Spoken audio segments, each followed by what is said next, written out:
আপনাদের দেখাবো নৌকায় কীভাবে আলকাতরা দেয়। প্রাথমিকভাবে আলকাতরা এবং পিচ হিট দিয়ে সেগুলো গলানো হয়।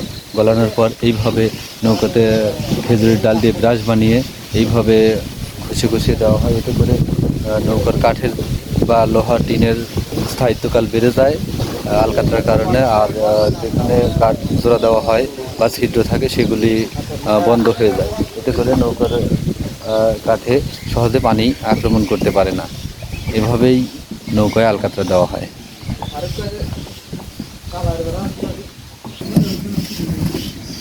দেখতে পাচ্ছেন